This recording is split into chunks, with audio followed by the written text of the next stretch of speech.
Assalamualaikum warahmatullahi wabarakatuh.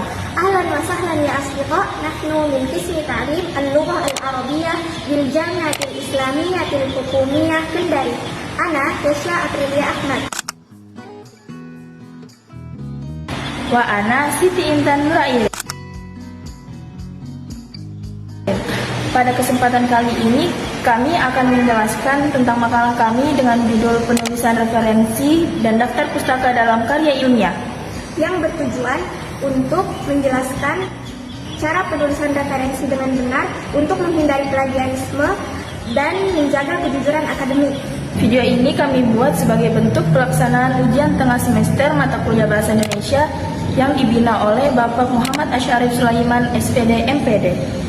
Sebelum masuk ke pembahasan, mari kita pahami dulu apa itu referensi. Referensi adalah sumber rujukan yang digunakan untuk memperkuat argumen dan menunjukkan bahwa tulisan kita berdasarkan pada data ilmiah, bukan sekedar pendapat pribadi. Dengan mencantumkan referensi yang benar, karya ilmiah kita akan lebih kredibel dan dapat dipertanggungjawabkan. Namun sayangnya, masih banyak mahasiswa yang melakukan kesalahan, seperti menulis sumber yang tidak lengkap, urutannya tidak sesuai abjad, atau gaya penulisannya tidak konsisten. Hal ini tentu bisa menurunkan kualitas karya ilmiah, bahkan bisa dianggap sebagai bentuk plagiarisme. Karena itu sangat penting bagi kita memahami cara penulisan referensi yang benar.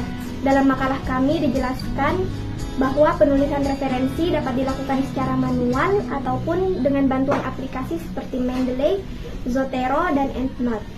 Aplikasi-aplikasi tersebut memang memudahkan, tetapi hasilnya harus tetap diperiksa kembali agar sesuai dengan gaya penulisan yang digunakan.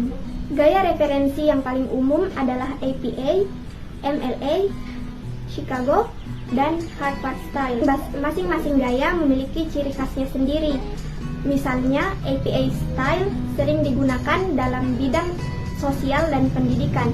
MLA biasa digunakan dalam bidang humaniora seperti sastra dan bahasa. Chicago banyak digunakan dalam sejarah dan penelitian sosial, sedangkan Harvard Style bersifat umum dan sering dipakai di berbagai bidang. Contoh sederhana gaya APA adalah seperti ini.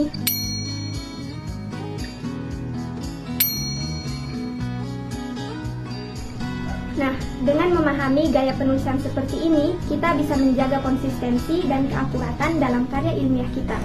Selanjutnya, saya akan menjelaskan tentang fungsi dan pentingnya referensi dalam karya ilmiah. Referensi berperan untuk memperkuat argumen, memberikan bukti ilmiah, serta menunjukkan bahwa penulis telah melakukan kajian literatur yang mendalam. Dengan adanya referensi, pembaca dapat menelusuri kembali sumber aslinya untuk memverifikasi kebenaran isi tulisan.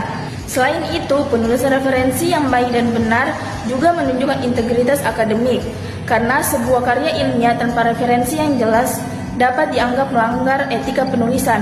Maka dari itu, pemahaman sitasi gaya seperti APA, MLA, Chicago, dan Harvard itu sangat diperlukan dalam tulisan kita agar diakui secara akademis. Dalam makalah kami juga dijelaskan beberapa kesalahan yang biasa dilakukan oleh mahasiswa, seperti urutan referensi yang tidak sesuai abjad, data sumber yang tidak lengkap, atau sitasi dalam teks yang tidak sesuai dengan daftar pustaka.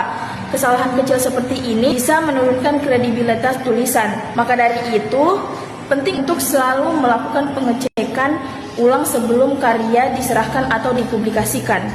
Jadi dapat kita simpulkan bahwa penulisan referensi yang baik dan benar itu bukan hanya syarat formal, tetapi juga sebagai bentuk tanggung jawab moral dan intelektual seorang penulis. Dengan menulis referensi secara benar, kita menghargai karya orang lain, menjaga kejujuran akademik, dan juga dapat meningkatkan kualitas karya tulis kita sendiri.